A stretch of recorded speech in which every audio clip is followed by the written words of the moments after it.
Linden Co présente Les enquêtes de Prudence Poivert, tome 2, Jeux, 7 et meurtre, de Katie Lynn Sénac, lu par Marie-Ève Dufresne. Combien de crimes ont été commis simplement parce que leur auteur ne pouvait supporter d'avoir tort? Albert Camus.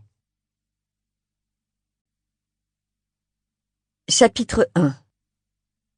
Cette journée de mi-septembre promettait d'être caniculaire. Dès 10 heures du matin, on frôlait les 25 degrés. Dans les sous-sols de la salle des fêtes du charmant village de Supplicies-sur-l'Île, une dispute éclata. Des hurlements résonnèrent jusque dans le parking où était stationnée une authentique 2 chevaux jaune mimosa de 1979.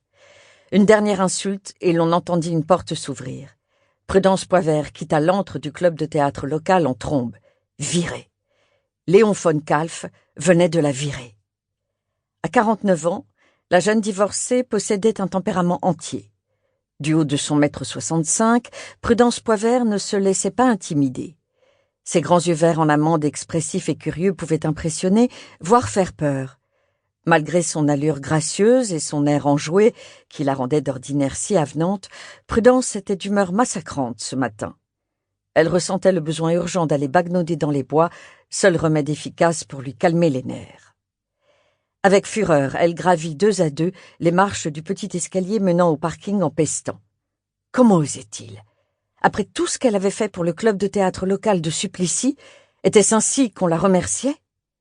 On venait de la remplacer après le succès phénoménal de la pièce de Jean-Paul Sartre en juillet dernier. Une honte. Elle rejoignit sa voiture de collection en quelques minutes. Vêtue d'une robe légère à rayures bleues et blanches, de sandales plates aux lanières de cuir et de son fidèle sac en bandoulière vert kaki, Prudence souffrait déjà de la chaleur étouffante que présageait cette journée. La colère et l'énervement ne l'aidaient pas à descendre en température.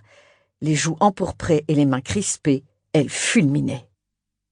Monsieur le metteur en scène avait refusé son inscription car monsieur le metteur en scène avait trouvé un remplaçant plus compétent.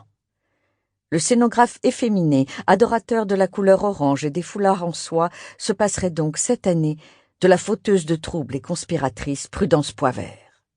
Léon von Kalf, l'ingrat, semblait avoir oublié comment Prudence avait sauvé sa compagnie. En revanche, il se souvenait parfaitement des accusations qu'elle et les comédiennes de la troupe avaient proférées à son encontre. Une malheureuse histoire d'erreur de jugement. Combien de fois allait-elle devoir s'excuser? Le metteur en scène arriviste Sample complete. Ready to continue?